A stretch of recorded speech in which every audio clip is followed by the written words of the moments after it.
Good afternoon. Go ahead, ma'am.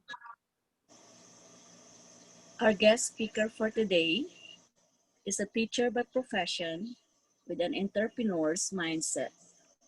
A graduate of AV Political Science and Bachelor of Secondary Education major in History. He holds the Master and Doctorate degrees of Public Administration, an undergraduate and graduate professor, a former department chair and college dean, a former national director of Association Philippine Colleges of Arts and Sciences, a property consultant and business plan developer, a leadership and governance training specialist, the current president of Martial Arts Association in Riyadh, Alex Sujukaratido. He has been an IFW for over 10 years, happily married and blessed with 2 kids, a man of vision, a leader, an educator, author, an entrepreneur. Our guest speaker for today is no other than my joy of my life, Marketing Director, Dr. Joy C. Villahermosa. Kamatong ka? Nawala yung stick eh. Hindi mo pala kita.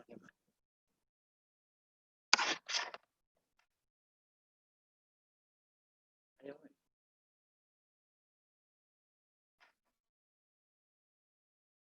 Dahil na po ah. Wala medyo.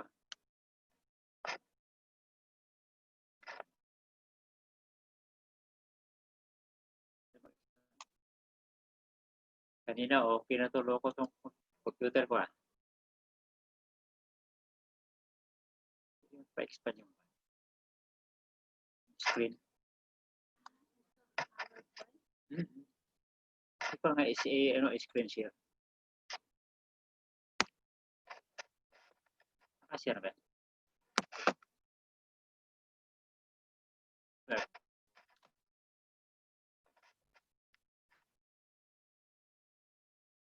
Ano tayo may nakashare?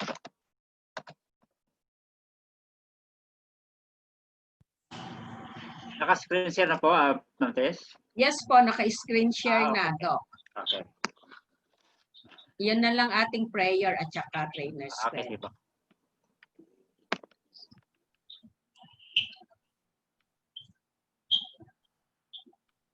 Okay, so let us start our training with a prayer.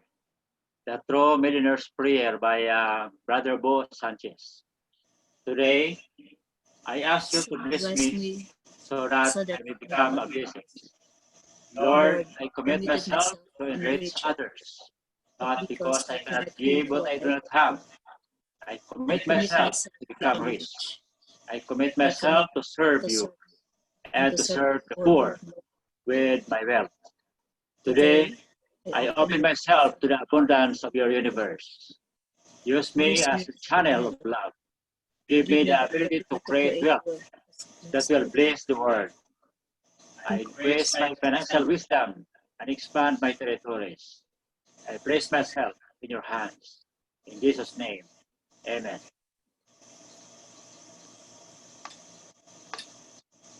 Okay, so let's proceed with the trainer's credo. I know the only way I will become successful is to train and duplicate new trainers. I know exactly how to win. I win by the field of training, one person at a time. Thus, I must remain myself in my presentation and training. I must be consistent and predictable. I have to do it fast so that the training can see how valuable it is. I understand that the future of the new trainee and his family is in my hands. I must do it right and do it with pride. My trainee will be successful because of my commitment, dedication, and belief in the mission of our business. Rather than giving a man a fish, I will teach him how to fish. I am proud to be a builder, AWSP, IMD, Fast Starter Trainer. Okay, so good afternoon. Good evening. Magandang umaga sa iba. Kung saan panig na tayo ng mundo. Now, this afternoon, I will be giving trainings about the mutual fund. Now, I understand that many are claiming that understanding mutual fund is simply understanding how the wealthy people increases their wealth, because they say that mutual fund is the secret of the wealthy. So kaya dito, no, sa hapong ito ay ating aralin ano ba talaga ang sikretong ito, at maaring ito ay makapagbabago sa ating buhay. No? So kaya welcome all participants anywhere in the world. So sa Pilipinas, I believe that I think I have 5 participants now. So I would like to first acknowledge their presence. Glenn Silang is there. I think Vivian, Dr. Vivian Viado is there. My member, Frax Napoli. Ron Cabrera. And I don't remember the other if they have already joined.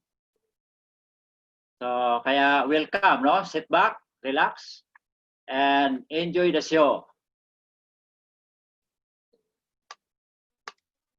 Okay, so before we have to let me show you the company that I am representing.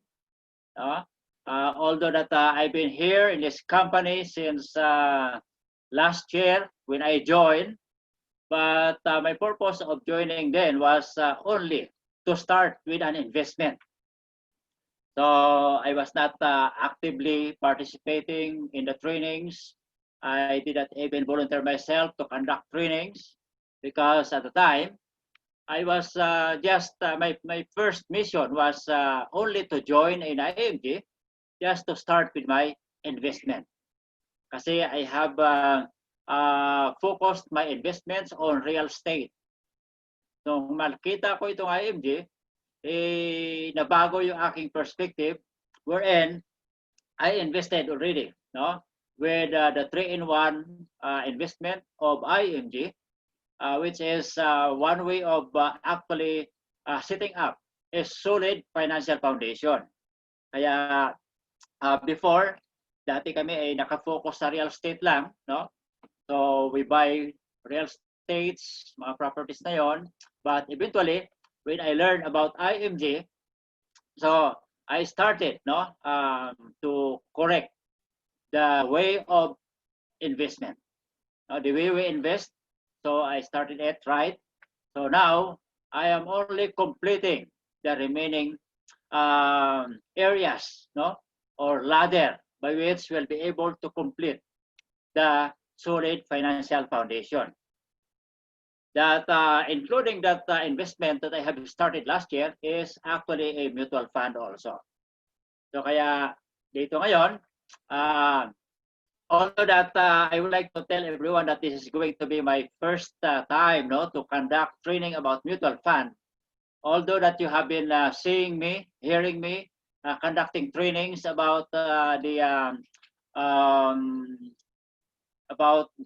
secret, no, of bringing wealth to everyone, about the IMG.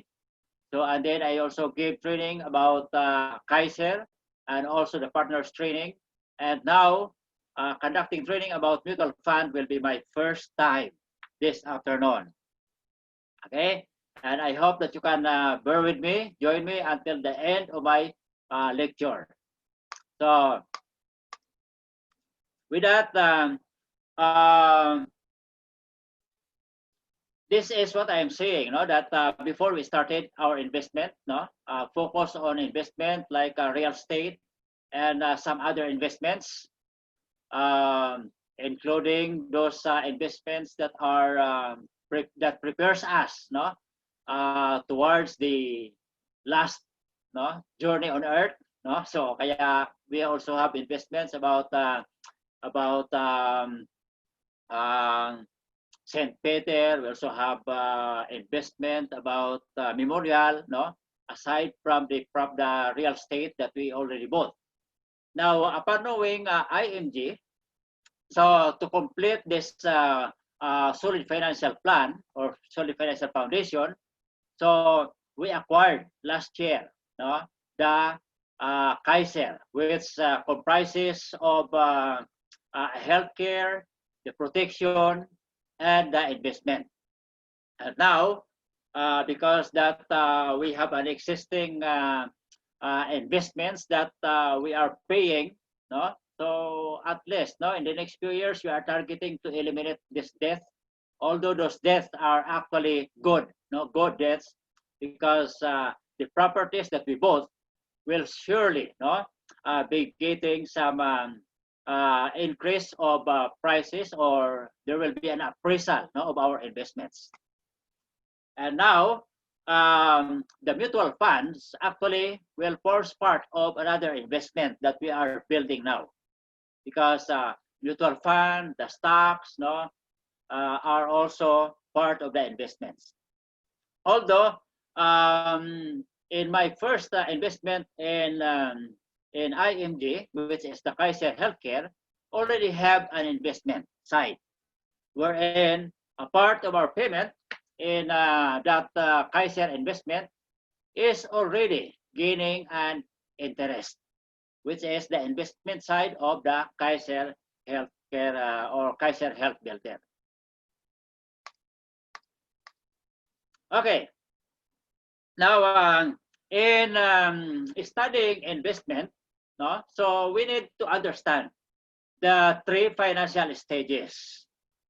So dapat alamin natin to, no, that the first stage is from our 0 age up to age 20. Wherein in that stage, so we know that it is man at work. So meaning that if not you, no, who is not yet productive, it is our parents was the one, no, devoting their time, exhausting their effort, no, to work hard to make their family survive, no, and earn for a living. So kaya yan ang first stage, financial stage natin, na kung saan tayo, no, aside from our parents, sa atin, kung tayo mga bata pa, from 0 age up to 20 years old, we don't have an income, no, unless that you are one, no, of those people like me who was then studying that while studying was already earning, no, to support for the studies. So okay, yun. But generally speaking, while we are from 0 age up to 20 years old, we have no income, no? So meaning at the time our parents need to work for us in order for us to live. But on the age 21 up to 60, this can be considered as our productive years. It is our productive years wherein we have to work. So most likely at age 21, if you are a fresh graduate, no, from college, so you started working. But although majority starts at their productive years is from 25, but most often, no, especially this time, on the younger generations, so you are starting, no, to be employed from 21, and you remain to be in the field work until age 60. So kaya dyan, tatawag natin na man and money at work. Okay? And of course, the last stage is the retirement years. So in the retirement years, dapat, no, we have maximized our time. We have taken an initiative of saving or investing during our productive years. Because if we have not prepared for these productive years, most likely on our retirement years, we will suffer and we will be forced to work na dapat retirement, no? Di ba? Sasabi nga kapag retirement, dapat ito ay pahinga na, no? Resting time na natin dapat yan. No? So, meaning that it's time to enjoy, relax, instead of working so hard. No? So, pero kung ito ay napaghandaan natin, no, we can consider that our retirement years will already be, no, we will not be working, but instead, money will be working for us. Okay? Money will be working for us at age 60 and above. Because if we have not prepared about our retirement, we did not make use of our time while we are on our productive years, most likely we will be compelled to work. No? So in whatever capacity, but we need to work just to earn a living to support for our needs. Remember that the retirement years is going to be the years that is considered as the most expensive year of our life, because we are not earning by then, and then so we will be having much expenses in terms of our what? In terms of the medical, no? So medical needs. Kaya dapat napaghandaan natin itong retirement years natin. So wag natin sayangin while we are here in these productive years. No, we have to maximize our time. So we have to set aside immediately, no, certain amount of money that our money will be growing, that our money will be working for us when we retire. Kaya dito sa akin, no, so humahataw ako ngayon because I only have few more years, no, before I will become a dual citizen. No? So malapit na maging millennial. Okay. So dito dapat we have to understand, no? From now on, we have to understand how money works, and we have to learn how money can work or will be working for us. Because if we don't know, if we don't understand that the money will have the ability to work for us, that the money will be an instrument, no, to make us relax when we retire, then we will be continue to work so hard even beyond our retirement years. Kaya dapat ngayon pa lang maintindihan natin, no, na how money works. Kasi if we understand how money works, so definitely time comes that we will be enjoying the rewards of our hard labor that we do right now. Okay? So kaya napakahalaga that we must learn how to become our own money manager this time. Kasi if you believe that your future lies in your hands, then we must understand and know how to take care and manage our own hard-earned income so that we can put them on the right investment vehicle that can be instrumental, that help us eventually when we grow old, especially when we retire. Okay? So, kaya dito it is very important, no, that we must know the role of investment. While we are young, we start investing. While we are young, we must know how to take care of our income.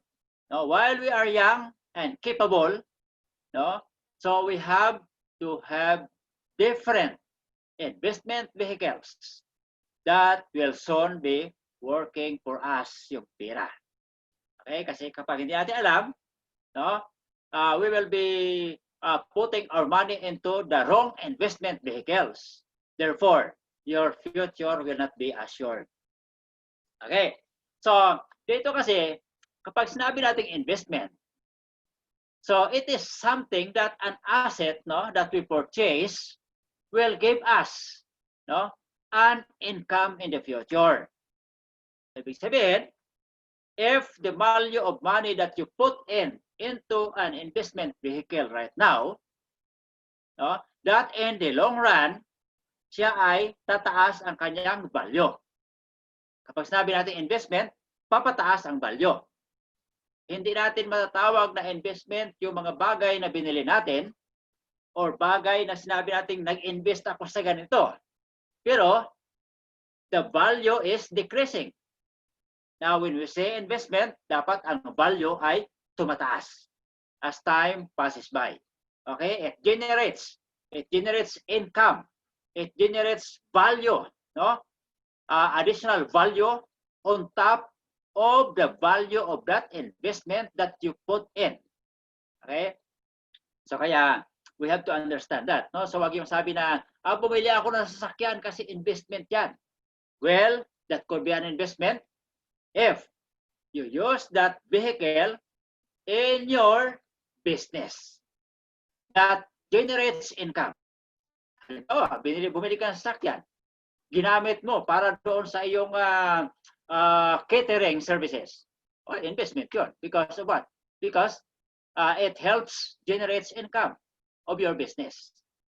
Okay? Pero kung yun ay binili mo lang para pang luxury, no? Or status symbol only, that so that your neighbors would know that you have a car, no, that is not an investment. Because as time passes, the value of that vehicle investment na declines. pinapakaman dito. Investment mutual fund. Okay? So, now, Pag kaya what sila are the reasons why we need to invest? First, of course, is to beat the inflation. We know that the value of our money today will not be the same in the years to come. No? Now, I believe that those people maybe who are at my age, no? When we were in our elementary, the value then of fish, like for example, of a first-class fish, like bisogo or big fish products na yan, it would only cost around 2 pesos. Diba? 2 pesos yun. Binibinta namin because I am also a fisherman. No? Aside from our being a farmer, fisherman din ako at nanghuli ng isda at nagbibinta ng isda. And it would cost us before only 2 pesos yung mga first class na isda. But now, do you think, where will your 2 pesos go? Can you buy it? How many grams of fish this time? So baka wala pang 1 gramo ang 2 peso mo. Dahil ang bisogo mga first class ngayon already cost you around 200 pesos. No? So now our purpose of investing is to beat the inflation. Ang pagtaas, no? Because investment will go against the inflation. No? Kasi yan ang mag-counter sa inflation, yung investment natin, because it gives us the guarantee of increasing its value, increasing its quality, no? Yung ating investment. Okay? So, second is, of course, it will help us achieve our financial goals. Kapag tayo ay may investment, no? It will achieve, no, financial goals. Because like for example, that if your goal is to have your comfortable retirement, now you can start doing the planning now. Okay? And later on, I will show you how you can prepare for your retirement and how much will you earn, no, how much you have to prepare when you retire. And with that, no? So, but of course, investing requires discipline. Kasi marami sa atin, malaki ang sweldo. And yet, because the lack of discipline, even how much they earn, still, it is not enough for them to have multiple investments. Or not even a single investment they cannot start because the lack of discipline. So meaning that discipline would mean a little bit sacrifice today so that you will enjoy for tomorrow. No? So, but of course, you have to find for an investment that is suitable to you, to your financial capabilities, and to your target, no? or to your goal. Ano ba yung target mo?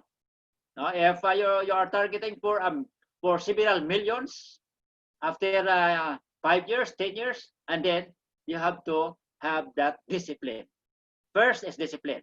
Kasi we believe without discipline, it would be very impossible for you to achieve your goals.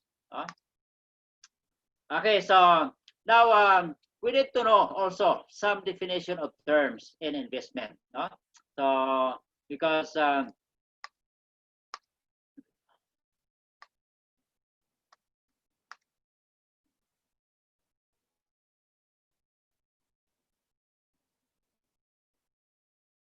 okay, so in this investment, we have the so-called direct investment.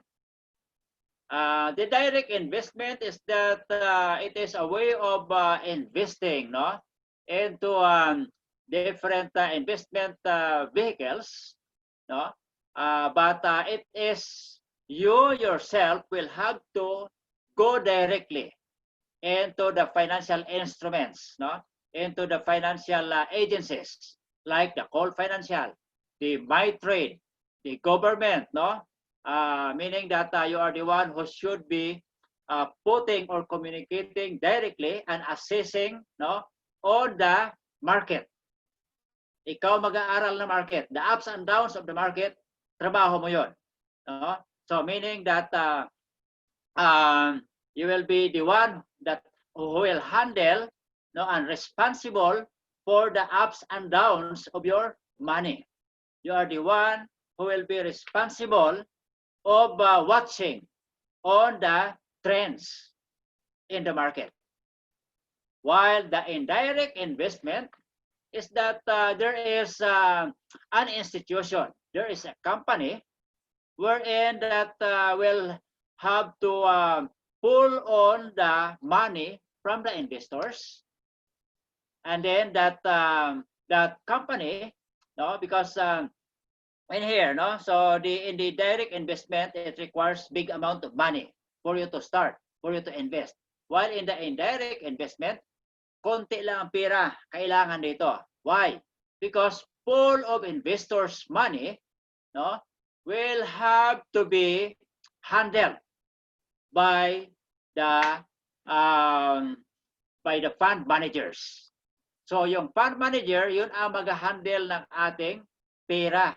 But you are the one, no, who will determine your need. You are the one, of course, who knows how much you can afford to invest for that particular month. But at least it doesn't require big amount of money. So 1,000, you can start at 1,000, and then succeeding 500 or even higher. What's important, the minimum is only 500 pesos. But yeah, no, so ibig sabihin, kasi ipunin yung ating mga pera as investors. Like for example, that if you want to invest in Jollibee, ay kung ikaw lang direkta makipag-communicate kay Jollibee, if you only have 10,000, hindi ka papansinin ni Jollibee. At saka sabihin mo, partner na tayo Jollibee, ha? No. So, but in here, through mutual fund, dito mamaya sa ating ituturong mutual fund, so you will be able to be called as an investor, as a partner already of different companies. Okay, stocks, no? Stocks are equity investment that represents part ownership in a corporation that entitles you to be part of that corporation's earning and asset. So ibig sabihin, so stocks, no? So meaning that you can be part of the agency of the company as a stockholder, because there will be a part of it, no, of the shares that will belongs to you or that you can buy. Okay, so depending on the value of the share that you can own. And the stock market is the place where shares of public listed companies are traded. Stock market, no? So later on, I will be showing you where the stock market are being shown, no? And then the stock exchange is an exchange, no, where stockbrokers or traders can buy or sell shares of stocks, bonds, and other securities. So stock exchange. So we have actually the stock exchange commission before, no? Ngayon is PSEI na siya ngayon, no? So okay, securities are negotiable financial instrument that holds some type of money value. So an example of this are the stocks itself, no? So yung mga bonds, mga securities, no?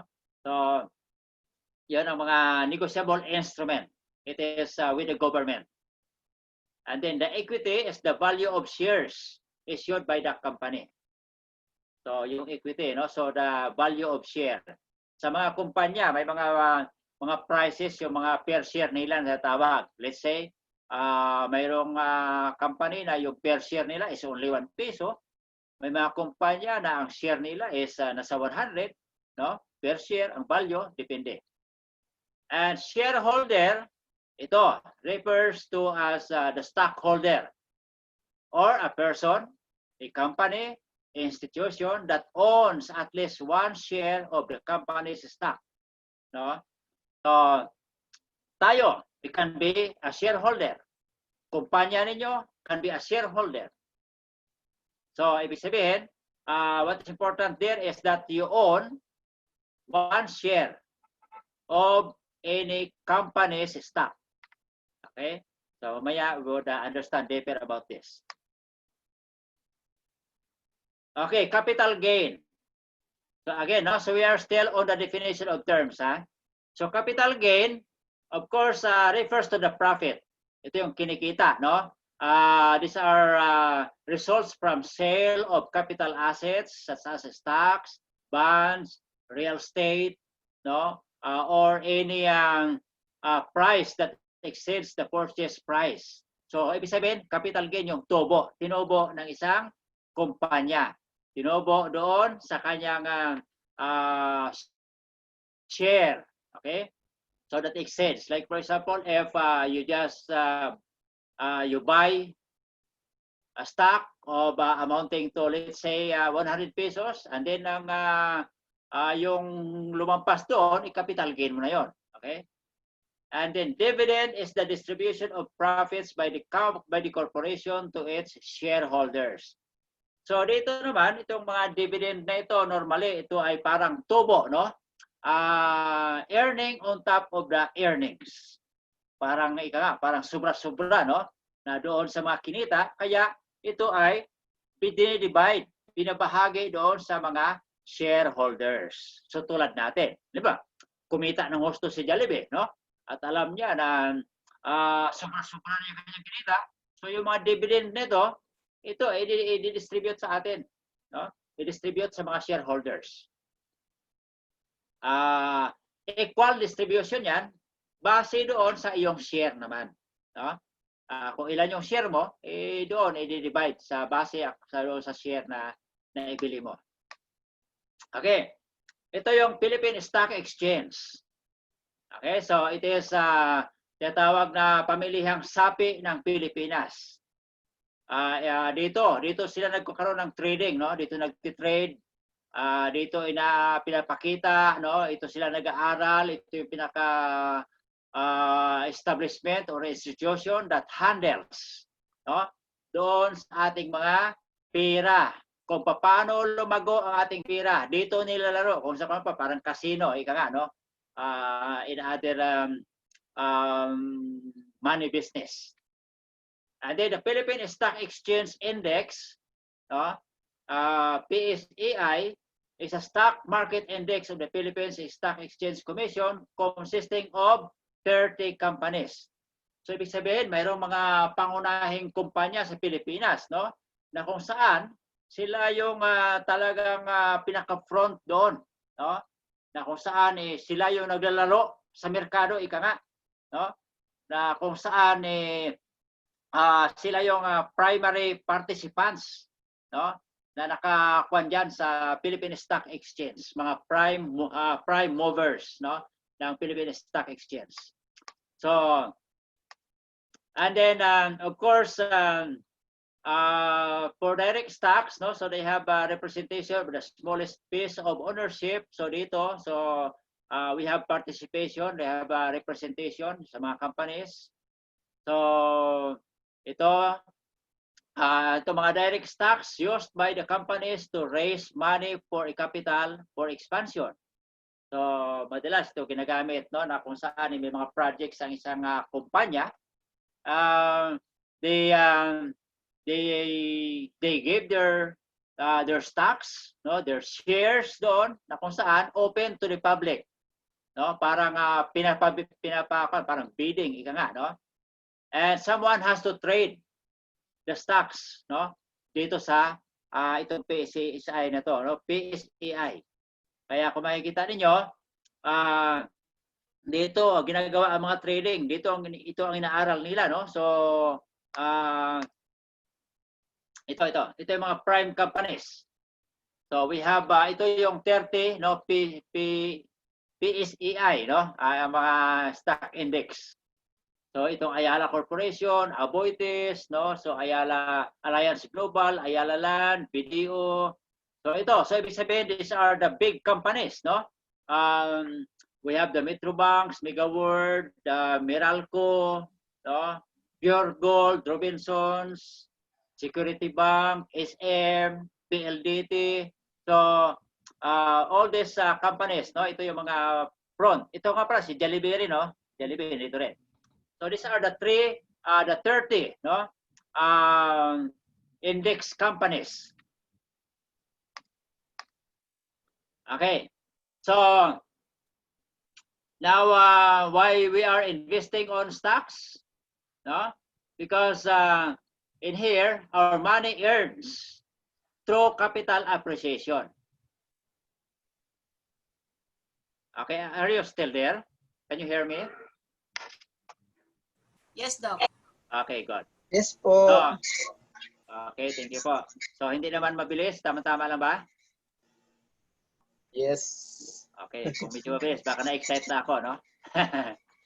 Okay, so the first way of earning money with the stock investing is capital appreciation. Okay, so in here that stock price, no, when the price is rising or appreciating, doon tayo kumikita, no? Halimbawa, itong Ayala Land, kung ang kanyang price noon, no, let's say in 2001 was yung kanyang price per share is 1.125 pesos or peso at 125 centavo. So in 2001, pero sa ngayon, palagay natin, no, ay tumaas ang value niya at saka umabot na ng 34, palagay natin. So ibig sabihin, so kumita ka rito kaagad ng around 33 something, no, 33.8, no. So yun na ang value, yun na ang value ng per share. So ibig sabihin, so doon pa lang kumita na kasi nagkaroon na ng value or capital appreciation. So from this amount in 2001, I'm not sure when it was until palagay natin sa ngayon, no? Palagay natin sa ngayon ito yung value niya. So ibig sabihin, after how many years? I think this was 2016, no? Naging 34 siya. Okay, so ibig sabihin, kumita ka na agad doon. And then for Jollibee halimbawa, in 2001, no?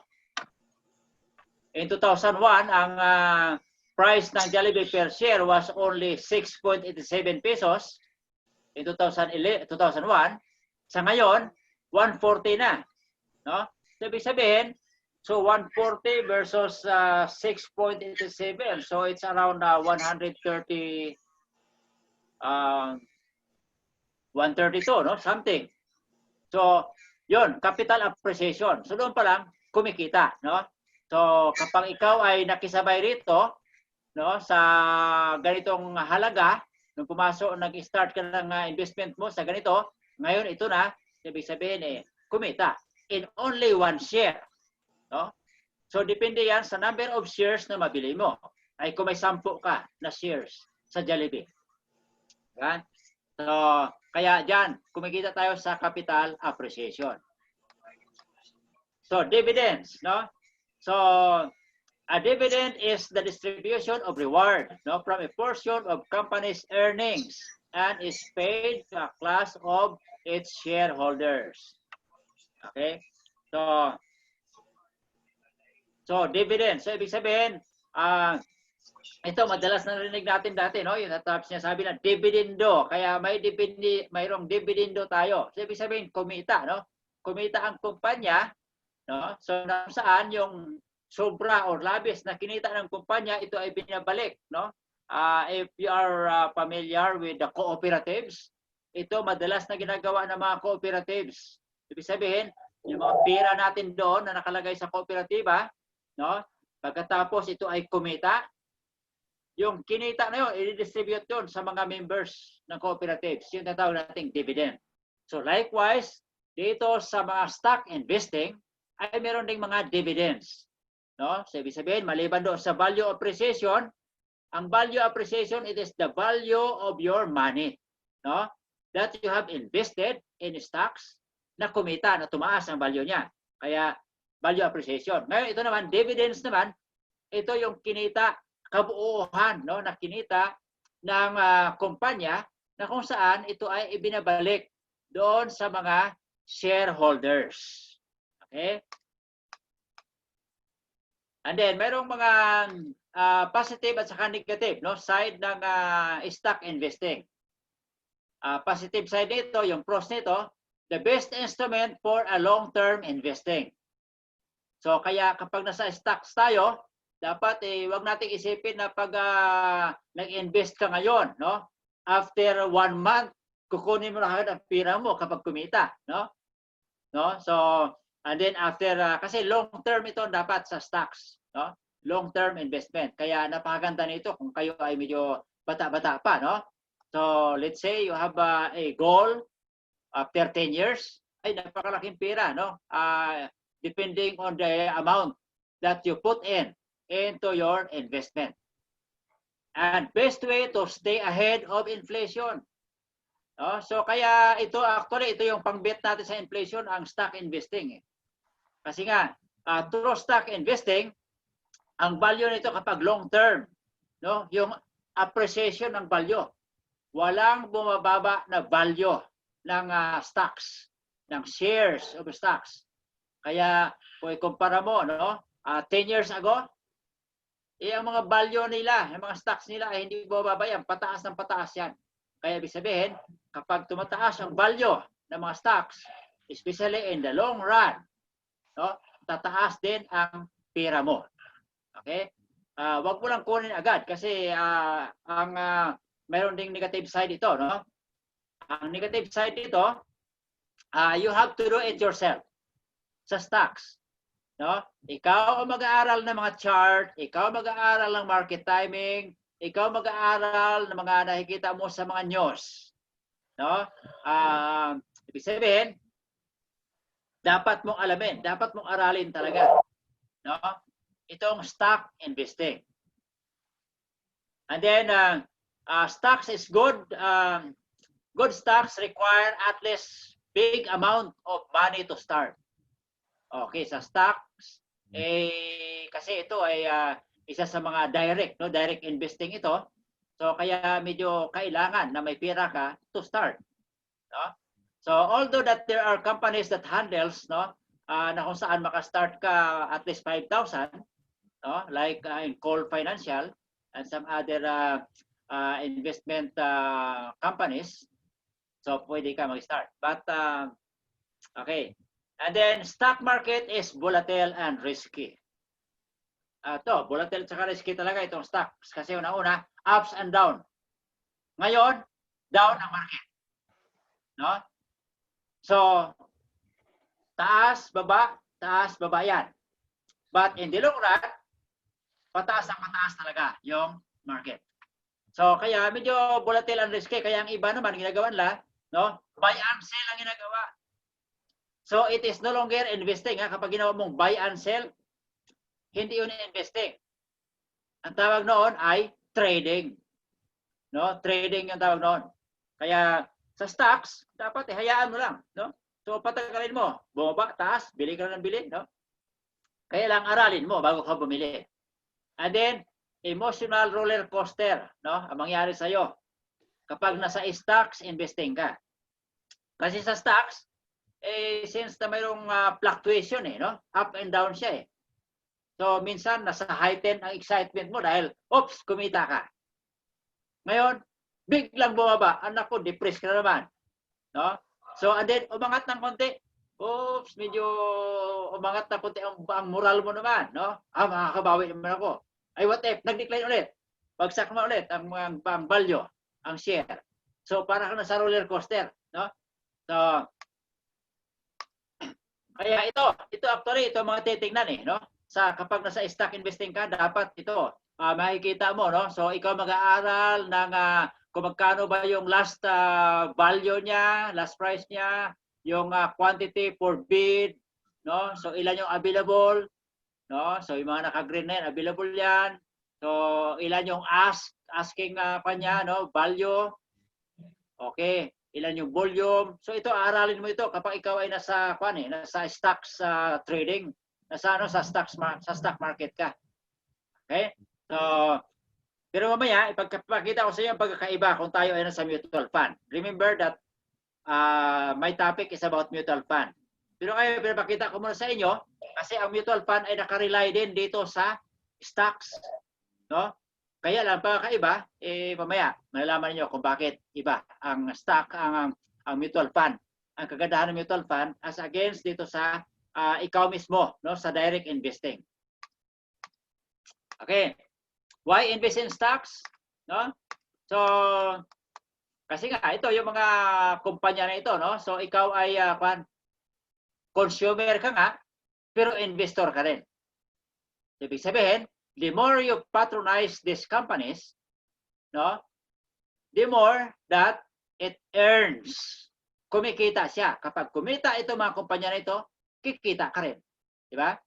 So, kaya tayo, no, yung mga investor nito, pag nakita mo na maraming pumapasok sa Ayala Mall, wow, no, masaya tayo kasi, bakit? Kasi mayroon akong share diyan sa Ayala Mall. May share ako sa Pure Gold. May share ako dito sa Jollibee. May share ako sa Starbucks, no? Sa Meralco. Kaya kapag marami ang gumagamit, no, gumagamit ng internet sa Meralco, kumikita kami diyan. No, ibig sabihin, paano kung ikaw ay hindi investor? No? Di consumer ka lang. As a consumer, anong mangyayari sa'yo? Di gasto lang. No? Pero kung ikaw ay investor, consumer ka nga, pero kumikita ka naman. No? So, ang dividends, pupunta sa'yo. Tumataas ang value appreciation, kumikita ka rin. Okay? So ito, no? So, like for example, that ito yung 10 years, no, challenge. Halimbawa, from 2009 up to 2019, tingnan niyo kung anong kinikita nila. Ito yung mga top 10, no? Ito mga top 10 na mga companies na kung saan pumasok doon sa 10 years challenge. Halimbawa, itong GB Summit, yung price per share niya noong 2009 was only 2 pesos. In 2019, naging 66.85. Can you just imagine how many percent yung na-gain ng pera mo kung ikaw ay sumabay noong 2009 pa lang, 2019. No? So, ilang porsyento na na-multiply na kumita ang pera mo. Di ba? Itong DMCI, ito, kalakasan kasi ng DMCI noong mga panahon na yan, no? 2009, no? Up to sa ngayon, medyo marami siyang kakompetensya, pero ganoon pa rin, no? Medyo malakas pa rin. So, ngayon, nasa 14 per share, no? 2019. So, ilang porsyento ang nag-gain niya. Itong Universal Robina, no? So, from 7 pesos up to 144. So, meaning, so kung ikaw ay sumasabay, no? At alam mo, kung ikaw kasi direct investor, ito, naaral mo ito. Sino sa kanila ang tumataas ang kanilang mga share nila, no? Bababa. So, sasabayan mo yan, aralin mo yan. Okay. So, kaya dito, kami, hindi namin problema yan, no? So, dahil investor kami, so sumasabay na lang kami dito. Inaabangan na lang namin yung aming value appreciation ng aming mga investments. Okay? So, itong mga bonds, no? Ito bonds are fixed income investments. Essentially loans, no? From an investor to a company or government. So, ito may mga bonds, no? So, papasok dito actually yung mga bond funds na ito. Mamaya i-discuss ko mga different kinds of bonds, no? So, mayroong mga bond investors receive periodic payments, no? So, mga pinapautang ito, no? So, na kung saan, if you will get some share of it, so you will earn also. Okay, so, ito, so mga how to earn with bond investing. So ito sa mga interest, no, interest payments. So sa mga binabayad, no, ng mga, kasi itong mangyayari ito sa mga bonds, yung pera natin hinihiram yan no? So hihiramin nila, pagkatapos of course babalik nila, no, may tubo na yon. Especially if there are companies who are in need of big amount of money, no? So kailangan nila, no, ng mga papautang sa kanila. And then, ibabalik nila by periodically with interest. Kaya ang interest noon, pasok, no? Nagkaka-interest din yung pera mo. Okay? Okay, so advantages at saka disadvantages ng bonds, no? Bonds provides a steady of guaranteed income. No? So, meron siyang guaranteed income itong mga bond investing, no? So kasi una-una, since na ito ay pinapautang, no? Ikaw ay ang pera mo isa rin sa mga nautang at nagiging ng tubo, no? So guaranteed, no? Guaranteed ang iyong income diyan. And then lower risk compared to stocks. Lower risk compared to stocks ang bond, no? Investing. And then ang disadvantage naman ito, usually accessible only to big and institutional investors. So, kaya dito, ay pangmalakihan na ito. Pero, tayo ba ay pwede dyan? And later on, you would know kung tayo ay pwede. Kung tayo mga small investors, kung pwede tayo dyan. Mamaya, malalaman natin. No? And then, require a large amount of capital. Kasi nga, as I said, kung ito ang isang kumpanya na kailangan ng millions, no? Para sa mga big projects niya, large capital ang kailangan. Ay ngayon, kung ikaw ay small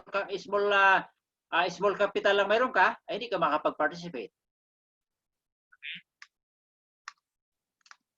Okay, so are stocks and bond for you? Ito malalaman natin, no? Alin ba tayo? Tayo ba ipasok rito sa stock investing at saka sa bond na ito? Okay. One way to know if an investment is much for you and your goal is to know your investment risk profile. Kasi dito, mayroon dapat malalaman natin yung mga risk profile dito. No? Saan ka ba dapat? No? Alin dyan ang pasok sa'yo? Ito, una-una, meron tayong mga investor, no, na mga conservative. Conservative type of investor. Try to find out kung saan ka rito. Conservative investors want to protect their money while giving it space to grow through low-risk investment. Low-risk investment, no? Funds. They want to preserve their savings, take advantage of investing opportunities, and still reach their goal as early as 1 to 3 years. No? So, medyo conservative type. No? Kaya ang kanyang interest nito ay medyo mas lower. No? Ito ay nagiging ng interest ng around 4 to 6%, no? Yung kanyang interest dyan. So at least secure naman ang pira mo. No? Kahit na 4 to 6% lang. And then itong mga moderate investor, as a moderate aggressive investor, you want balance of capital growth and protection. you prepare the combined benefits of bonds and equities as a way to reach your goal while building your financial nest, no? For the long term. Ito naman, long term ang kailangan nito sa moderate investment, no? So normally, it will give us around siguro mga 7 to 10%, no? Naglalaro diyan sa mga moderate investor. So at kailangan nito ay at least ipa-standby mo yung investment mo for at least 3 to 5 years, no? Kasi diyan papasok mga bond funds, no? Kasi mga balance fund.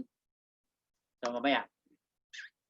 And then ito, kung ikaw ay ang aggressive type of investor, normally ito we recommend sa mga bata-bata pa, no? Kasi ito mga aggressive type, pinyo kailangan ng long term ito, no? So para ma-meet mo yung mga long term goals mo. You are committed to investing for a long term, no? So to counter the downturns along the way. So pataas pa ba ang market, no? But in the end, kapag ito ay long term, panalong-panalo ka pa rin. Pero kung medyo short term lang, no? 1 year, medyo mahirap, lalo pa ngayon, no? Pandemic ngayon, 6 months na, no? Ang pandemic. So most likely medyo pababa, no? So when will it recover yung kanyang share, yung value per share ng mga stocks, no? No one knows kasi hindi pa natin alam yung until when this pandemic ends. Pero most likely as advice of the many financial experts, sabi nila ngayon ang pinakamagandang mag-invest, no, sa stocks, pinakamagandang mag-invest sa mutual funds kasi mas mura ang value, no, and it will you can buy more shares. Mamaya pakita ko sa inyo kung paano pagbibili ng mga shares na yan. Okay, but in investing we need to understand very clearly yung role of 72 na sinasabi na to. Ano ba itong role of 72? Kasi itong role of 72 has been popularized, no, or invented by Lolo Albert Einstein. Sabi niya, ito nakakaintindi ng role of 72, no, will become successful. Will make their money double. Pero yung hindi nakakaintindi nito, wala, no? So, isa ka sa mga financial ignorant. So, you will not succeed. Kaya sabi niya rito, itong rule of 72, simple lang. 72 is constant. Kasi itong rule of 72 is one of the world wonders. No? So, kaya kung nakakaintindi ka nito, ang pira mo ay madudoble. Paano? Sabi niya, 72 divided by the interest rate. No? Ibig sabihin, kung saan mo nilagay ang pira mo, madudoble raw yan. No? Is equals to the number of years for your money to double. Okay? Ibig sabihin, kung ito ay 72 divided by interest rate, madudoble ang pira mo. Kailan? At magkano? Okay.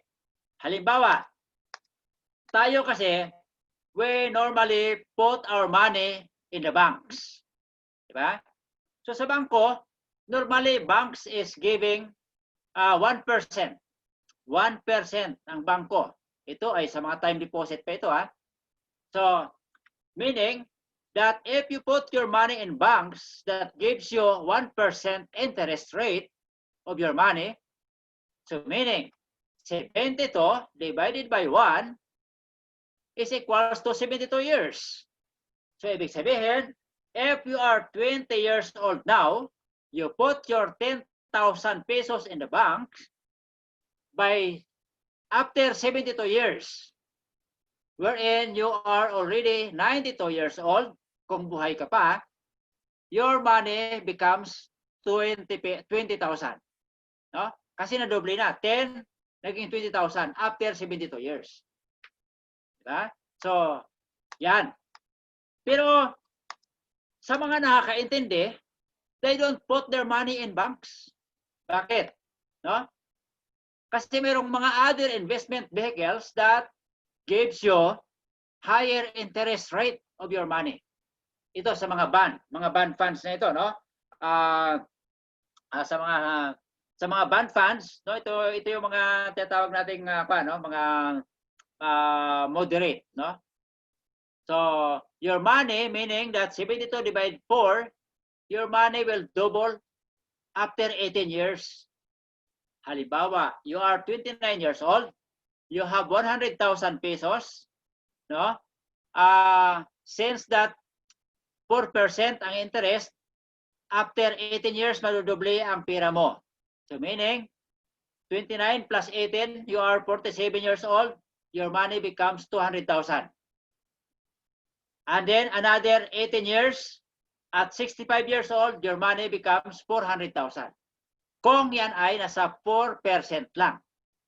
Well, okay na, no? Kaysa sa bangko mo ilagay na 1% or less. And then, what about kung ilagay mo yung investment mo sa 12% na interest? Oh? So sa ngayon, no? So napaganda ng mga laro ng mga ngayon, merkado, no? Sa 12% interest, ibig sabihin, your money will double every 6 years. So, 6 years. So, ibig sabihin, if you are now 29 years old, you put your 100,000 on investment, no, that generates 12% interest, meaning that after 6 years, naging 35 ka, so 200,000.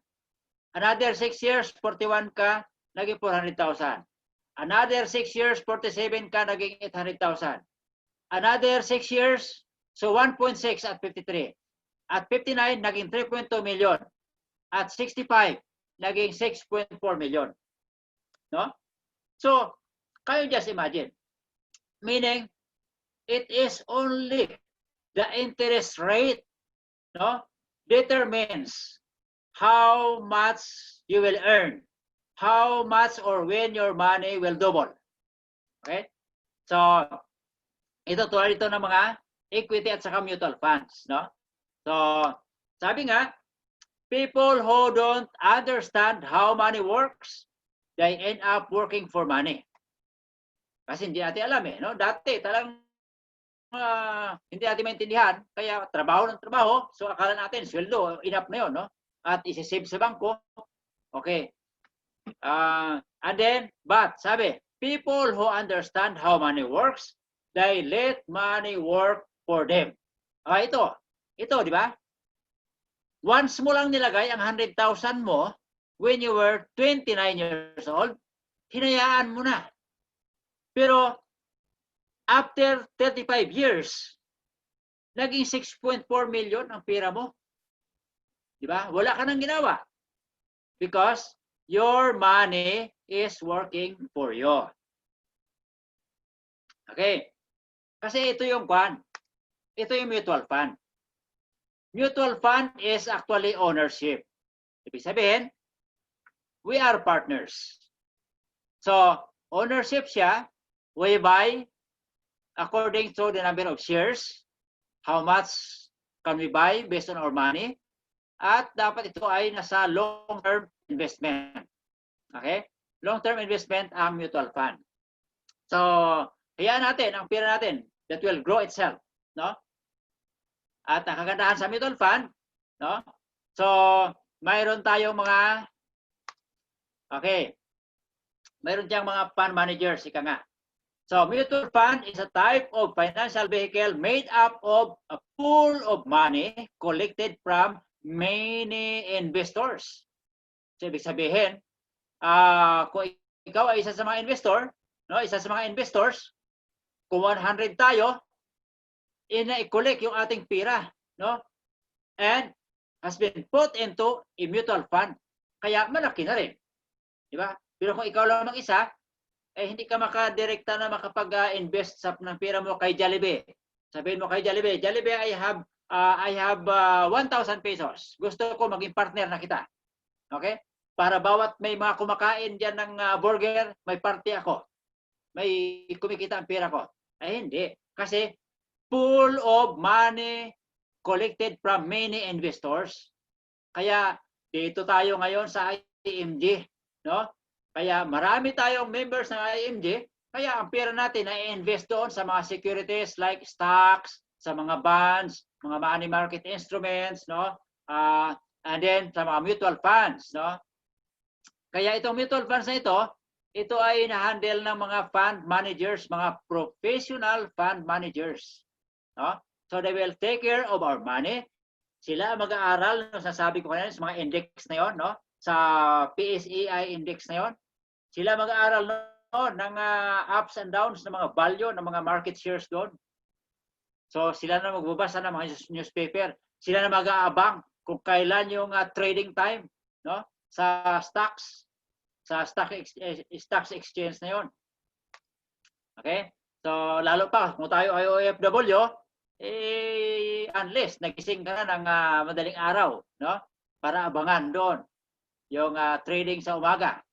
At saka sa hapon naman, most likely sa trabaho pa tayo, di ba? Okay. Kasi dito sa mutual fund, mayroong ganito ang sistema niyan, no? Kung ikaw ay investor, so marami tayo, no? Let's say 100 tayo, 1,000 tayo. Yung mga pera natin yan, no? Okay. Dadalhin ito sa fund house. So itong fund house na ito, so dito sa ngayon, meron tayong mga kwan sa Soldibo, no? Sa Soldibo Fund, no? Yung Ramper, Pil Equity, no? So sila yung mga kwan, no? Sila yung mga fund house na sila mag-handle, sila maghahawak ng pera, no? Na ipinasok natin diyan. If we are how many thousands, no? Na nag-ambag-ambag ng ating, let's say 500 pesos, 500 pesos, 500 pesos. So lumaki ang pera. Tapos ngayon, itong fund house na ito, they are appointing their own fund managers. Ito mga fund managers na ito yung mga eksperto na alam nila, no, yung history ng bawat kumpanya, alam nila yung mga kumpanya na performing very well, alam nila yung mga kumpanya na decline, no? So sa ngayon, ano yung mga kumpanya na pataas pa rin ang pan, no? So most likely, ang pinakamalakas ngayon sa tingin ko lang siguro ito yung mga gumagamit ng mga internet, no? So mga communication companies. So yan ang mga inaaral ng mga fund managers. So hindi sila ang magpapasakit ng kanilang mga ulo upang aralin, no? Yung ups and downs ng merkado. Sila mag-aaral kung itong Jollibee ay kumikita, no? Sila mag-aalam kung itong mga real estate ba ay kumikita sa panahon ngayon or bumaba. So, sila ang mag-alagay ng ating mga investments natin doon kung saan yung tumataas, no? Ang trend, no? Tumataas yung performance ng kumpanya, doon nila ilagay. Okay? So, and then i-invest nila yan, no? Dito sa mga securities like stocks, bonds, no? Sa mga gold, sa mga government securities, no? And then it will generate returns, no? So it will generate an income. So tutubo, although may ups and downs, sabi ko kanina, pero eventually tutubo yan dahil mga eksperto ang nag-aaral eh. Sila ang nagmamanage ng ating mga pera, mga fund managers sila. And then yung kita nito ay babalik ngayon sa mga investors, babalik sa atin. Okay? So gawin natin, maging consistent lang tayo, 500, 1,000 a month, no? Sila na bahala magkuhan, yung fund manager na. And then hintayin natin. Aabangan na lang natin sa portal natin. Uy, lumaki na yung aking kuhan, no? Yung net asset value ng aking pera, tumaas na. Okay? Okay. Kasi dito yan malalaman, no? Meron tinatawag na net asset value, no? Per share. So, dito, kumikita tayo, no? O nakakabili tayo, yung ating pera na ibibili base doon sa share, no? Sa value per share. So, if you invested 1,000 pesos at saka yung value per share is 1 peso, therefore, nakabili ka ng 1,000 shares noon in exchange of your 1,000 pesos. Diba? So, investors make money when the price of the mutual fund computed as net asset value per share, no? increases in value. Kapag tumaas yung value per share, doon tayo kumikita. Mamaya, no? So, makikita niyo kung paano. Okay. Halimbawa dito, no? Sa makikita natin, halimbawa itong investment mo, no? In 2001. Halimbawa yung net asset value per share, ibig sabihin ang value per share ng isang investment, no, na nabili mo, no, ay ito ay nasa 2001. So ito ngayon, no, 3.7. Pero ngayon nasa magkano na, no? Nasa 9,000. Ito mabili mo ngayon, no? So 36 ito 36,000, no, monthly mo. So annual naging 36. So meaning that in 2001 ito yung nabili mo, no? Ito yung value per share niya. So ibig sabihin, so itong value per share kapag binili mo ng 36,000, mayroon kang 9,495 ang nabili mo, no? Sa 36,000 mo for 1 year na yan, assuming na 3,000 ang monthly investment mo. So, ito yung value niya. And so on and so forth. 2002, 2000, up to 2007. So, ibig sabihin, ang nabili mo na total shares na nabili mo, ito 3.7, 3.9, up to 11.2. No? Kasi ang last na value na 2007 ay 11.2 na. Ang total share na nabili mo ay 34.1. Okay? Ang total value niya na nabili mo, total investment value is 1 million na. No? So, 1 million, 1.6. Okay, we will say, no? Halimbawa, in 2001 to 2007, you invested 36,000 per year, di ba? So, total investment mo na nabili ay 252,000. 252,000. So, yung number of shares mo ay 49,000. Di ba? Ito yun, 49,000. So, 49,000. Ang net asset value niya, no, yung last na nabili mo ay 11,000. Can you just imagine the difference, no? From 3.7 tapos 11,000 na. So, kaya ang total share mo ay 34. So meaning, if we are going to translate this, 2007 to 2016, 1.6.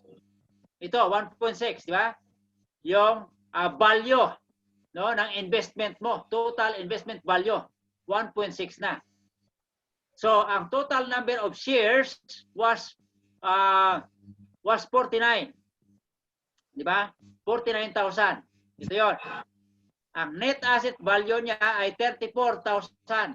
So, ito yon. Okay? So, ang NAVs niya as of 2016, no, noong 2016, ang NAVs niya, ng net asset value niya ay 1.4. No? So, ibig sabihin, kung i-minus mo, ito yung total, 1.6 total value niya, minus mo itong 252,000 na iyong investment, yung total pera mo na nabayad for 6 years. 1, 2, 3, for 7 years, no? 352. So, ibig sabihin, 49, ito, 1.6 minus 252,000. So, we'll give you 1.4. Ibig sabihin, ito yung kinita ng pera mo in 7 years. 1.4. Magkano ang pera nilabas mo? 252,000 lang. Okay? Kasi nga, nakabase doon sa NAVs, no? Sa share. Net asset value per share. At kung magkano ang mabibili mo. Okay? Ang mutual fund is affordable. No? Kasi nga, you can invest as much as 1,000 initial, succeeding ay 500 pesos. Okay? It is also convenience. No? Convenient. Because of what? Pupwede ka kahit saan ka pumunta kasi pinabayaan mo na eh. Yung fund managers ang mag-handle ng pera mo. Sila ang magpapalago ng pera mo. Kaya ikaw, kahit nagpa-shopping ka, pa-outing ka, pa-travel ka, you have nothing to worry. Problema yan ng mga fund managers. Kasi sila ang mag-handle. Kasi ang mga fund managers, kapag hindi nila mapalago ang pera mo, ay mananagot din sila doon sa fund house. Ika nga. No? Kasi ang fund house, yun ang nagkukuha ng pera, ipapahandle ngayon sa mga fund managers para palaguin ang pera. Kaya kapag hindi mapalago na habang ikaw nasa bakasyon, mananagot sila doon sa fund house. Okay? Kaya convenient para sa atin. Kaya kahit natulog tayo, bahala ang mga fund managers, dapat gising sila. Ito, kasi mayroong professional management. No? So, mutual fund investors enjoy the benefit of the services of professional managers. No? The fund managers are experts, no, to monitor the activity and manage funds on the regular basis. So, nandyan sila, nakastandby sila. No? Kasi bayad naman sila. No? Binabayaran sila ng fund house na para palaguin ang mga pera, no, ng mga investors. Okay. Liquidity. Kasi nga, ang pera na invest natin, so ang assurance na in 5 to 7 banking days, pwede natin withdrawin. No? Pwede natin withdrawin yan. Actually, anytime, pwedeng withdrawin ang mutual fund mo. Depende sa purpose mo. Depende sa target mo, sa goal mo. Kung para saan ba ang iyong investment na yan, ang mutual fund mo. Okay? At saka, ang mutual fund is actually tax exempt, no? Mayroon tayong batas kaya ini-encourage, no, yung mga na mag-fund sa mga mag-participate, no, kasi gobyerno rin kasi ang mamahala eh, no? Gobyerno rin. So government securities. Kaya dito mayroong binibigyan ng mga tax exemption kaya ang kinikita natin diyan sa mutual fund, sa stocks, no, sa bonds, ito ay mga tax free. Kasi mayroon tayong Republic Act 5186, no? Na kung saan siya ang nagsasaad na kung saan yung income based on mutual funds, stocks are exempted from taxes. Okay? And then safety, no? Safe talaga kapag tayo ay nasa mutual funds. Mutual fund companies in the Philippines are regulated by the Securities and Exchange Commission. They are required to comply with the Investment Company Act, no, under the Republic Act 2629. They are also banned from investing in certain assets and getting involved in certain transactions. All these things protect Filipino investors against illegal and unfair investment practices. So, meaning, nakapokus, no? Kapag ikaw ay naka-registered as mutual fund ka lang, no? Kung ikaw ay nasa stocks investing ka lang, you are not allowed to engage into other investments or other businesses. Kasi regulated ka, no? Kasi pera itong hawak mo eh. Dapat naka-focus ka. Kaya yan ang mandate sa mga mutual funds. Okay. So, mayroong mga types of mutual funds, no? Ito ngayon, yung sasabi ko na mayroong conservative, aggressive, at saka moderate. No? So, itong bond fund, fixed income instrument. Conservative siya kasi mga 1 to 3 years, interest niya is 4 to 6%. Yung mga stock fund, no? Mga shares of stocks, mga equities, no? Aggressive ito.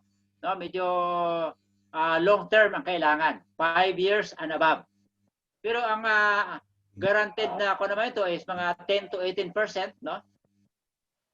Interest ng pera mo, ng investment mo. And then balance fund, ito moderate lang. So mga stocks and fixed income. So long term, no, medium and up to long term siya, 3 to 5 years. Ito naman ang mga earnings dito is 7 to 10%. Okay? So depende sa ating depende sa ating goal, depende sa ating pagiging kung tayo aggressive type, conservative type, no? Pero kung long term, okay lang maging aggressive. Kasi matagal-tagal naman ang pagpapalaro ng pera mo. Okay. Ang mutual fund is being done, no, through money cost averaging. Money cost averaging ang kitaan sa mutual fund. Ano ba yung money cost averaging na yan? Kaya rito, ipapakita ko sa inyo ang tatlong senaryo mamaya, no? Kung ito ba ay pataas ng pataas ang value ng per share, tayo ba ay kikita? How about kung bumagsak at nakarecover naman, bumalik sa dating presyo, tayo ba ay kikita dyan?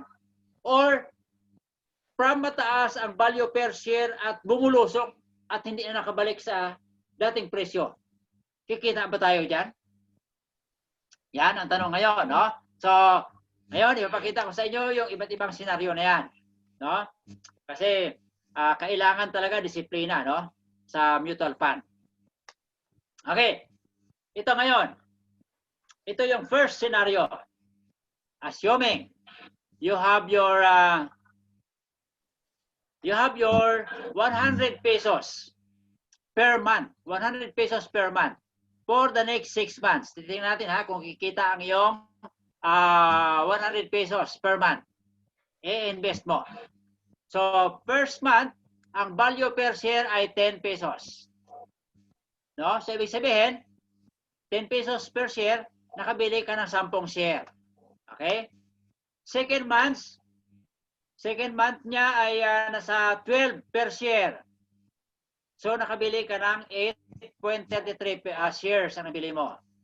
On the third month, ang per share niya is 14 pesos na. Tumaas, no? So, nakabili ka ng 7.14 shares na lang nabili mo. On the fourth month, ang presyo per share naging 16 pesos na. Tumaas. Nakabili ka ng 6.25 shares. No? On the fifth month, ang value per share ay 18 pesos. Tumaas na. So, nakabili ka ng 5.56 na lang. No? Oh, mas tumaas pa ulit. No? On the 6 months, 20 pesos na ang value per share. Kaya ang nabili mo sa 100 mo ay 5 shares na lang. 5 shares. No? Now, titingnan natin kung kumita bang ba. Okay? Ang total share na nabili mo, 10 plus 8 plus 7 plus 6 plus 5.5 plus 5. Ang total share na nabili mo ay 42.28. No? So, magkano yung last price? 20. Di ba? 20 yung last price. So, ibig sabihin, 42 ang total nito times 20 pesos. Oh, gumasto ka pala ng kwan. Ang naging kita nito, yung total value nito pala, ay nasa 845 pesos. No? 845 yung naging total value niya. So, ang magkano ang nagasto mo kanina? 100 per month. So, 600 pesos. Ibawas mo sa total value niya na 845 minus 600. O after 6 months, uy, kumita ka pa. Kumita ka ng 245.60. Oh, ibig sabihin, kapag patuloy pa rin ang pagtaas ang value per share, kikita ka pa. No? So, basta consistent lang tayo. Consistent lang. Huwag mong bawiin ka after 2 months. Second month, umatras ka na. No? Winidraw ng pera mo. Okay. So, kumita ka pala. No? Kahit na pataas ang presyo. No? Kahit na pakunti ang nabili mo in the end. Oh, ito. Tingnan natin ang second scenario. Assuming na meron ka pa rin 100 per month. No? So, on the first month, 10 per share. O, nakabili ka ng 10 kasi may 100 ka di ba? Second month, ay naging 8 per share na lang. So, 14.29 ang nabili mo. Dumami ang nabili mo. Di ba? Dumami ang nabili mo. So, on the third month, nagiging 5. No? Naging 5 per share. So, nakabili ka ng 20. 20 shares na nabili mo. Sa 100 mo kasi tig 5 na lang eh. Oh, ito ngayon, bumalik ulit, naging 6 per share. No? So 6 per share siya, so nakabili ka ng 16. Dito naman, tumaas siya ulit, naging 7. So nakabili ka ng 14.29 shares ang nabili mo, no? And then on the 6 months, bumalik sa dati. No? Ang 100 mo nakabili ka ng 10 shares din. Tingnan natin kung kumita, no? Ikaw ba kikita rito? Total share na nabili mo 10 plus 14 plus 20 plus 16 plus 14 plus 10. So, 85.25 shares ang nabili mo. So, magkano ang last price? 10 pesos ang last price. So, times 10. Kasi, again, money cost averaging ang labanan o ang kitaan dito sa mutual fund. No? Kaya ito, i-average natin. So, ibig sabihin, 85 times 10, kasi 10 yung last price, no? Per share. So, nagkaroon ka ng total value na 852. 852 ang total na nabili mo, no? Na value ng pera mo. So, minus mo yung 600 pesos na invest mo per month, 100 for next 6 months, 600. So dito, kumita ka rin ng 252.50. Ibig sabihin, kahit na bumaba para siya at bumalik sa dating presyo, balik, no? So kumita ka pa rin ng 252. So nasa around 7% pa rin ang tinubo ng pera mo per month. Not bad, di ba? How about kung malaki ang pera mo pala nito? Ay di siyempre malaki rin ang kinita mo. Di ba? Okay, ito, last scenario. 100 pesos din ang pera mo per month. So, first month mo, nakabili ka, kasi 10 pesos per share, nakabili ka ng 10. Nako, bumulusok. On the second month, naging 4 na lang. No? 4 per share, 4 pesos. Pero nakabili ka ng 25. O, dumami ang nabili mo. Nako, bumagsak ulit. So, naging 2 pesos na lang per share. Ay, mas maganda, lumaki. Nakabili ka ng marami. No? Naging 50 shares ang nabili mo. Ito, bumagsak pa. Naging 1 peso per share. Aba, matsaya ka, nakabili ka ng 100 share sa 100 pesos mo. Tingnan natin. Bumalik ulit. Naging 50 shares. No? Kasi naging 2 pesos ulit ang value. Okay. At saka on the 6 months, naging 4, no? Naging 4 per share. So nakabili ka ngayon ng 22.22 shares on the 6 months.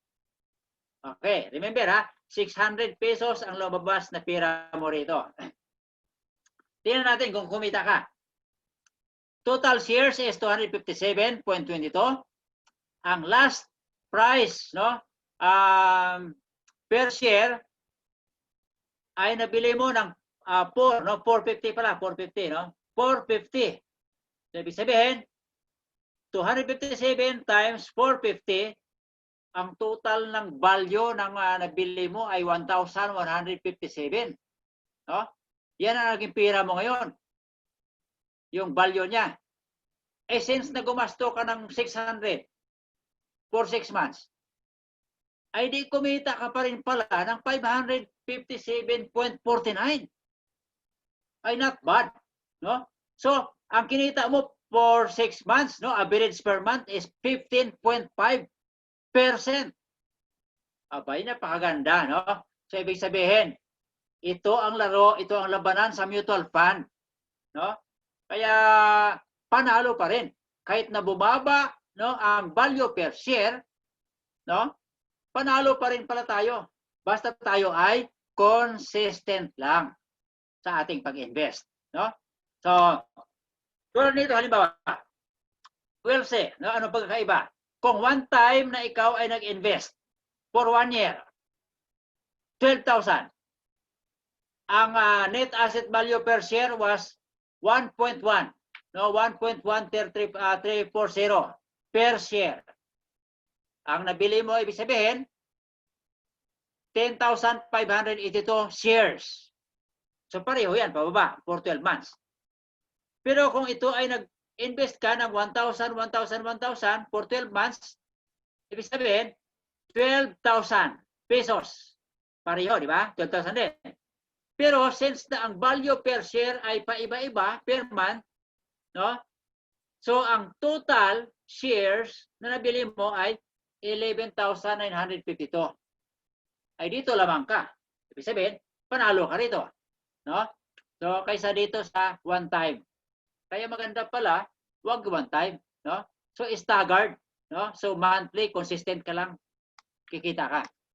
Okay. So dito, tulad dito sa Phil Equity, no? Na challenge. Noong January 2019, ang value per share, ang value is, kung ikaw raw ay mayroong 10,000 pesos noon, no? Considering nag-continue ka lang, ups and downs, in 2019, after 10 years, eh meron ka ng 48,000 ang value ng 10,000 mo. No? So, not bad. No? So, after 10 years, kung 10,000, ay kung ito ay 100,000, ay tipon natin nasa 480,000 din. Ay kung 1 million, 4.8 million pala. No? So, ganoon ang kwan sa investment. So, kaya dito, we urge you to at least do it in a long term. No? Instead of putting your money in the banks, be a shareholder instead of being a depositor. Kasi sa bangko, 0.5% to 1% lang. Dito sa mutual fund, ang pera mo ito ay papasok. Kung magkano ang pera, no? Kung ito ay 12% na pumunta. Kasi ang bangko, ang pera natin, pag ilagay mo sa bangko, ipapasok yan dito sa mga government securities, sa mga commercial papers, sa stocks, mga equities nito, at tutubo ang bangko ng 12%. Ang tanong, 12% ang kinita ng bangko, magkano mapunta sa'yo? Kasi ikaw depositor lang. 5% or 0.5% hanggang 1%. So, manda pa konti. Ibig sabihin, luging-lugay ka. Tubong lugaw si bangko. Diba? Pero kung tayo ay shareholder sa mutual fund, pag sinabing 12% ang pinasok ng pera mo dyan, babalik sa'yo ang 12% as a shareholder. Diba? So, guaranteed yun. Okay. So dito, meron tayo mga asset management companies na nag-handle. No? Ito yung tatawag kaninang fund house. No? Ito yung mga fund house. So dito, so meron tayong Sun Life, PhilAm Assets, Soldivo Funds, so ETRAM, Phil Equity, no? So, at ang pinaka-broker natin diyan yung Ramp Bear, no? So, dito, actually itong Soldivo Fund, isa sa ating mga benepisyo kung ikaw ay member ni IMG, no? So, benefits, exclusive benefits number 11. So, tingnan niyo sa mga mutual fund, nag-top ang Soldivo Fund. Number 1 ang Soldivo Fund, no? So, nag-gain siya ng profit, no? So, ito, in spite of pandemic, in spite of pandemic, tumubo siya ng 5.5%. Pandemic pa yun, ha? So, followed by PhilAm Bond Fund, 2.52. Kumita pa rin kahit paano. No? First Metro, no? So, 2.43. So, Ecclesia Mutual Fund, no? 2%. So, ito, what makes Soldivo Fund na nag-top? Dahil sa mga IMG, no? Dahil sa atin. Okay? So dito, kasi ang Soldivo, no? So Soldivo Strategic, may mga allocation ng mga kanyan, mga funds natin, no? So ina-allocate yan doon sa mga equities, no? Sa mga cash equivalents, okay, sa mga different sectors, sa mga property, financial, sa mga holdings, no? Ito yung mga top companies na kung saan ini-invest no, ni Soldibo Fund yung ating pera. Dito sa SM Prime Holdings, sa Ayala, PDO, sa SM Investment, Bank of the Philippine Islands, sa Jollibee, Ayala Corporation, International Container no Terminal, sa Philippine 7 Corporation, so EEI Corporation. So diyan naka-invest yung ating mga soldibo, no? Kaya kumikita, no? So okay. Dito, try to imagine also kung gaano ka-reliable itong mutual fund. Imagine ang SSS ay nag-invest ng 3 billion, no? Sa mutual fund, domestic mutual fund. Kailan yan? So, it happens in, okay, sabi nga, no? Noong July 13, 2018. No? So, na-publish ito sa Philippine Star. So, nag-invest ng 3 billion. So, ito, SSS, ha? Depository ng mga pera ng mga empleyado. Ngayon, para makarecover, no? Kasi nang na-issue yung SSS nung time na yon. Kaya nakita nila na kapag sa mutual fund, lalago ang pera nila, kaya ininvest nila sa mutual fund. So, if this big, no, depository of Filipino workers ay nag-invest sa mutual fund. So, nag-interest sa mutual fund kasi nakikita nila na lalago ang pera nila. Itayo pa kaya, no? So, ibig sabihin, reliable, no? Very trusted ang mutual fund. Okay. So, now investing into the mutual funds magre-rely yan sa ating mga financial goals. Dream house ba ang ating purpose? Retirement fund ba? Education fund? Sa travel ba natin? No, sa mga future businesses natin? Ano ba yung mga goals natin? Okay, sabi nga ni Rex Mendoza, no, yung ng Ramp Bear, goals without dreams are just goals without deadlines are just dreams. So dapat may deadline tayo. Saan at kailan mo kakailanganin ang ininvest mo? Sa akin, because of my age, no? Ang aking target is retirement na no? So ngayon, since na kanina, sabi ko, disiplina kailangan natin, di ba? Sa mutual fund, sa investment. Dapat bawasan natin yung ating pagiging gastador, no? Mag-save tayo. Alam nyo ba ang halaga na mai-save natin? Halimbawa kung ikaw ay nagbawas sa iyong pag-iinom ng mga soft drinks na yan. Sa isang buwan, magkano? 600 pesos yan Pero ang 600 pesos na yan, kung ito ay invest mo, no? Sa 12%, after 15 years, meron kang 300,000. Kung sa 12% naman, no? After 35 years, 3.5 million na yan. Oh, itong kape, no? So 1.3 sa 15 years, maging 15 million sa 35 years yan. So and so on and so forth, no?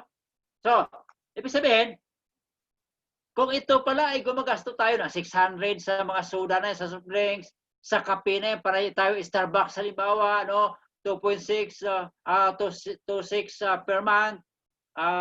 Ito pagkakain sa labas palagi, no? Gumagasto ka ng 800 halimbawa, no? Aba, kung ito pala ilagay natin sa i-save natin at i-invest natin, malaking pera pala, di ba? Gusto mo ba magkaroon ng 67.4 million after 35 years kung ikaw ay bata-bata pa ngayon? Or after 15 years, maging 5.9 million? Di ba? So, disiplina ang kailangan natin. So start saving now if you want, no? To make your money grow. So from spender into a saver. Alam ba ninyo na kung tayo ay may sweldo sa Pilipinas na 20,000 pesos at meron tayong 13-month pay, siyempre, di ba? So every year, meron kang 20,000 na mai-invest. No? At age 25 halimbawa, nag-invest ka ng 20,000, yung iyong bonus, nilaan mo dyan. 26, another. Hanggang 30 years old ka, 20,000, 20,000. 1, 2, 3, 4, 5, 6 years. In 6 years time, no? Ito ay magiging ng interest ang pera mo. So, with that, magkakaroon ng accumulation, no? So tutubo ang pera mo kung ito ay i-invest natin. So magiging 22,000 yan, no? Tutubo at 10% lang. Palagay natin 10% lang. So with that, 6 years ka lang, no, nag-invest na pera mo. Pinabayaan mo na after 6 years. Yan, so whether you like it or not, lalago at lalago ang pera mo. At after 35 years, ibig sabihin kung ikaw ay 20 years old ngayon, at after 35 years, naging 55 ka, no? No? So almost at my age. So meron kang 5.4 million, no, nakikita ng pera mo. So, di ba? So kailangan natin disiplina lang. So, kung ikaw meron kang 33 pesos a day, ay meron kang 3.5 million. No, after 30 years din. So ito yung ating money calculator, no? No? So nagko-compound ng interest. Ito kanina, yung 1,000 mo. Depende kung sa magkano mo na i-invest, may 4%, 8%, 10%, 12%. Ang 1,000 na yan, kung 30 years, may 3.5 ka, oh. No? So, the bigger the amount that you can invest per month, the bigger the value of your money. No? Doon sa target years na kung kailan mo kailanganin ng pera. Okay? Sa goal mo. Okay?